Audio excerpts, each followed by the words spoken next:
이번 주는 좀 더 깊게 다루는 것은 마음을 움직이는 설교. 이 마음을 움직인다는 뜻은 로마서 12장 2절에 보면 오직 마음을 새롭게 함으로 변화를 받는 거죠. 오직 마음이 새로워져야 변화가 일어나죠. 근데 사람들이 변화가 일어나는 것은 머리로 변화가 일어나는 게 아니에요. 지성으로 변화가 일어나는 게 아니고 지식으로 변화가 일어나는 것이 아니라 오직 마음이죠. 오직 마음으로. 그러니까 이 마음에서 변화라고 하는 행동이 만들어지는 겁니다. 그러니까 지금 팀 켈러는 설교의 그동안 패러다임을 완전히 바꾼 게 그거예요. 이 지식과 지성에서 마음과 감정으로 바뀐 거예요. 근데 사도 바울도 마찬가지죠. 사람들이 변화되는 거를 로마서 12장 2절에 정확하게 오직 마음이라고 표현한 거죠. 오직 마음. 오직 다른 게 없다. 오직 마음으로 새로워질 때 변화가 일어난다. 그러니까 우리가 설교의 목적은 변화죠. 설교의 목적은 은혜가 아니에요. 설교의 목적은 축복이 아니고 설교의 목적은 기적이 아니고 설교의 목적은 변화에 있습니다. 그런데 그 설교를 들어도 사람들이 변화가 되지 않는다는 뜻은 뭐냐면 오직 마음은 빼버리고 머리, 지성, 지식, 종교, 또 믿음, 이제 마음의 중심으로부터 우러나오는 새로움이 돼야 되는데 마음은 전혀 터치를 안 하죠. 그래서 오늘 강의는 왜 팀 켈러가 마음을 움직이는, 마음이 움직여져서 사람들이 변화되는가, 그 마음을 움직이는 설교는 과연 어떤 설교인가. 그래서 그 네 가지를 오늘 다루면, 지난주에 하나님을 경험하는 설교에 못지않게 이번 주는 의미가 있는 그런 내용이라고 생각합니다. 그러면 마음을 움직이는 설교는 무엇이냐? 첫 번째, 하나님의 마음을 전달하는 설교를 얘기합니다. 하나님의 마음을 전달하는 것. 그러니까 마음을 움직이는 설교라고 할 때 가장 중요한 것은 뭐냐면 하나님은 설교자를 통해서 하나님의 마음을 말씀하기를 원하십니다. 하나님의 마음. 하나님의 마음을 가지고 있냐 없냐. 이사야 6장에 가면 이사야가 성전에서 하나님의 영광을 보았을 때 하나님은 그렇게 말씀하시죠. 내가 누구를 보내며 누가 우리를 위하여 갈고, 내가 누구를 보내고 누가 우리를 위하여 갈고. 이때에 이사야는 하나님의 마음을 깨닫게 되죠. 하나님의 마음을 깨닫습니다. 왜? 그 당시는 영적인 이스라엘의 영적 암흑기였기 때문에 이스라엘의 영적 암흑기에 하나님의 마음은 가장 안타까움을 가지고 있는 그 마음을 이사야는 깨달은 거죠. 그러니까 성전에 가서 예배를 드리는 게 아니고, 성전에 가서 예배만을 드리고 하나님께 영광만을 올린 게 아니라, 이사야는 하나님의 성전에 들어가서 하나님의 마음을 깨달은 거예요. 하나님의 마음을 알게 된 거죠. 그때 하나님께서 말씀하실 때 내가 누구를 보내면 누가 우리를 위하여 갈고 할 때에 그 말씀하시는 하나님의 뜻, 하나님이 말씀하시는 것에 이사야는 그대로 하나님의 마음을 알고 그 마음에 응답을 하는 거죠. 내가 여기 있나이다. 나를 보내소서. 그러니까 하나님의 마음을 아는 사람이 하나님의 마음을 알면 그 하나님의 마음에 답을 하는 거죠. 응답을 하는 거예요. 답을 할 수가 있는 거예요. 그러니까 설교자에게 가장 중요한 것은 뭐냐면 이 본문을 선택하는 게 중요한 것이 아니라 그 본문 안에서 하나님의 마음을 살피는 거죠. 그리고 그 하나님의 마음을 살피고 그 하나님의 마음을 전달하는 거죠. 그러니까 이사야 45장 22절에 땅의 모든 끝이여 내게로 돌이켜 구원을 받으라. 나는 하나님이라 다른 이가 없느니라. 그게 정답이죠. 이사야는 하나님의 마음을 알기 때문에 하나님의 마음을 알고 말씀을 전하는 거예요. 자, 목사는 설교를 할 때 설교자는 인간의 마음을 가지고 설교하는 게 아니에요. 목사의 마음으로 설교하는 게 아닙니다. 목사가 설교할 때는 항상 중심이 돼야 되는 것이 뭐냐면 하나님의 마음으로 설교하는 거예요. 하나님의 마음. 아버지의 마음을 가지고 설교를 하는 거예요. 목사의 감정이 아니고 설교자의 감정이 아니고 인간적인 마음이 아니고 하나님의 마음을 품고 하나님의 마음을 깨닫고 하나님의 마음을 아는 상태에서 말씀을 전하는 거죠. 예레미야도 마찬가지. 예레미야 34장 15절에 보면 그러나 너희는 이제 돌이켜 내 눈앞에 바른 일을 행하여 각기 이웃에게 자유를 선포하되 내 이름으로 일컬음을 받는 집에서 내 앞에 계약을 맺게 하였거늘. 다시 말하면 이 예레미야도 마찬가지. 이스라엘의 암흑기. 지금 이스라엘이 영적 암흑기에 있을 때에 그냥 선지자로 선포하는 게 아니에요. 선지자로 말씀을 전하는 게 아니에요. 하나님의 마음으로 말씀을 전하니까 하나님의 마음으로 말씀을 전할 수밖에 없으니까 그 예레미야도 바른 길을 행하고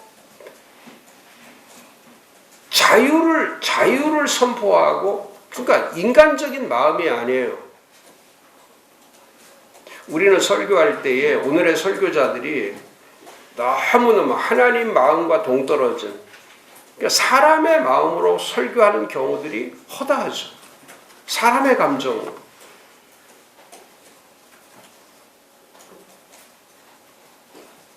그렇기 때문에 먼저 설교자는 가장 중요한 것이 뭐냐면 하나님의 마음을 품는 거예요.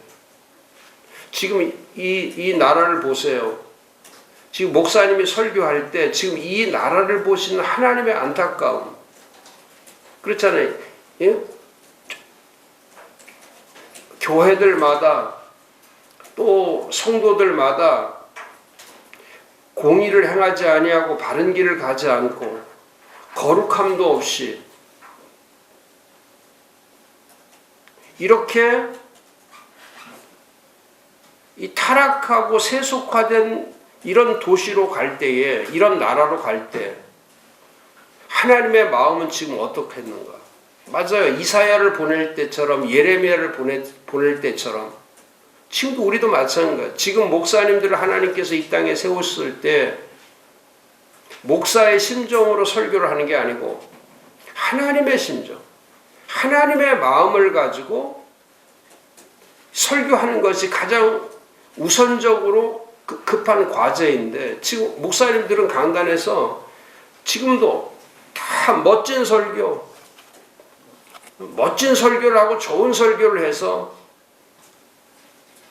그 사람들 앞에 인정받고 사람들 앞에 박수받고 그게 중요한 게 아니라는 거예요. 지금 설교자는 얼마나 멋진 설교를 구현하느냐, 그게 목적이 아니고 지금 설교자가 해야 될 것은 얼마나 하나님의 마음을 헤아리고 있느냐. 그러니까 팀 켈러가 그거예요. 팀 켈러가 저렇게 처치 플랜팅도 잘하지만 설교자로서 저렇게 세계적으로 탁월한 그런 메신저가 될 수 있었던 것은 뭐냐면 팀 켈러의 마음으로 설교하는 게 아니에요. 그 심정은, 그의 영혼은 전적으로 하나님 앞에 사로잡혀 있는 마음. 그러니까 하나님의 마음으로 보니까, 하나님의 마음을 헤아리고 설교를 하니까 그 설교할 때에 사람들의 마음에 똑같은 하나님의 마음을 넣어주는 거예요. 예수님도 마가복음 4장 24절에 보면 이렇게 말씀하셔서 또 이르시되 너희가 무엇을 듣는가 스스로 삼가라. 너희의 헤아리는 그 헤아림으로 너희가 헤아림을 받을 것이며 더 받으리라. 맞아요. 헤아릴 수 있는 사람, 하나님의 마음, 예수님도 마찬가지예요. 하나님에 대한 헤아림이 있었기 때문에 하나님의 말씀을 전할 수가 있었던 거죠.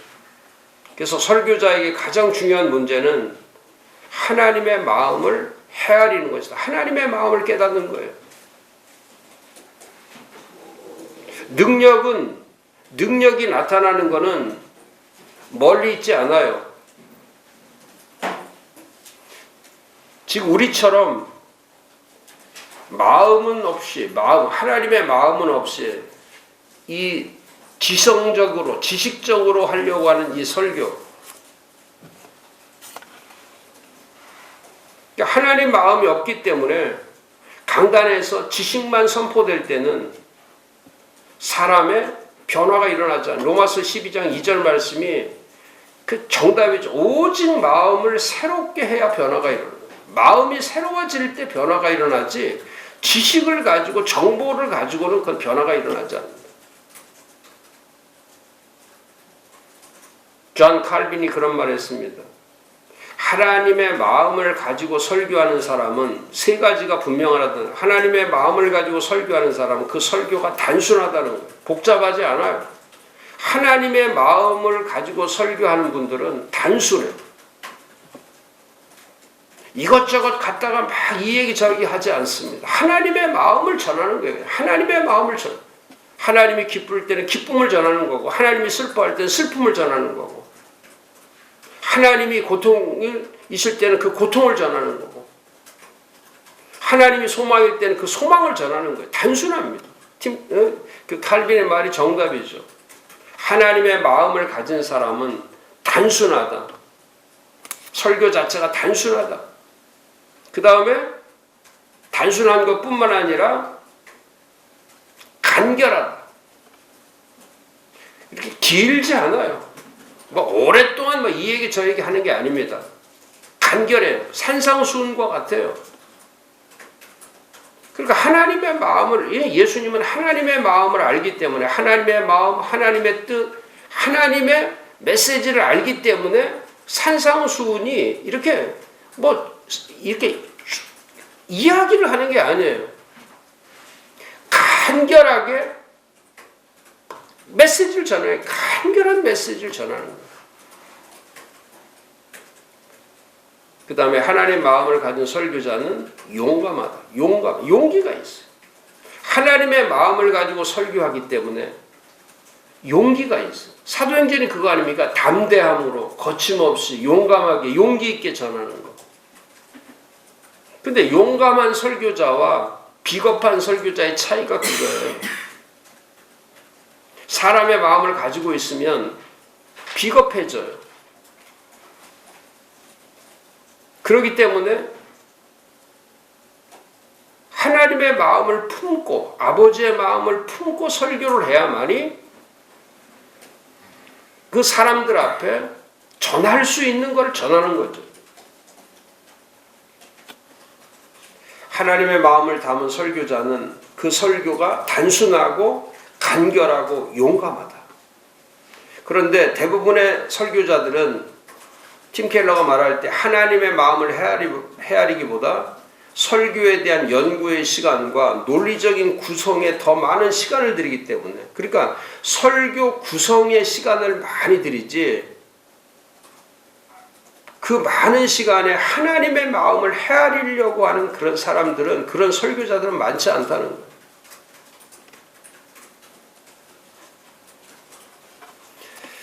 그래서 설교를 시작하기 전에, 설교 준비를 시작하기 전에, 또 아니면 청중 앞에 서기 전에 설교자는 하나님 앞에서 어떤 마음을 가지고 어떤 마음으로 사로잡혀 있냐, 이게 가장 중요하다는 거예요.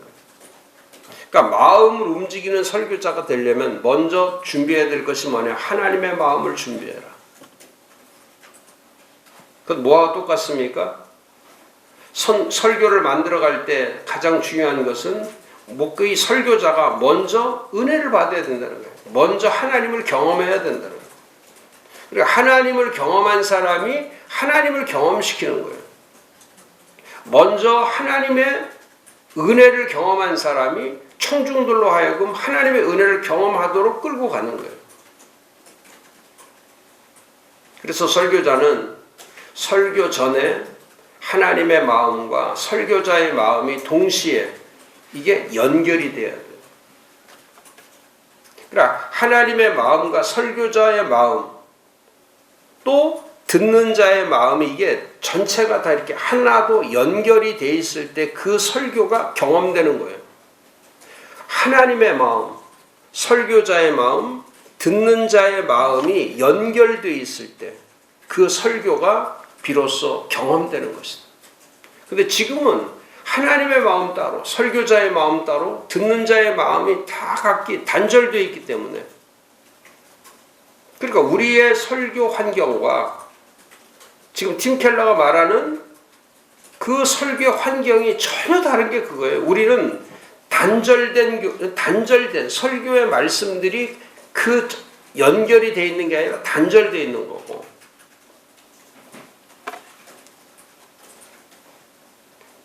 그 교회는 팀 켈러가 말하는 것처럼 우리는 설교를 위해서 같이 고민하고 관심사가 같고 또 보는 관점이 같고, 또 설교를 보고 듣는 것만 같은 것이 아니라 그 설교가 이루어져가는 과정, 그 성취되는 과정 자체도 같이 연결되어 있기 때문에, 그러니까 총체적으로 교회 자체가 말씀의 이 토양 자체가 건강한 거예요. 우리는 하나님이 전하는 거, 설교자가 전하는 거, 듣는 사람들이 하는 모습, 이게 전부 다 뒤섞여 있기 때문에, 그러니까 말씀의 토양 자체가 우리처럼 이렇게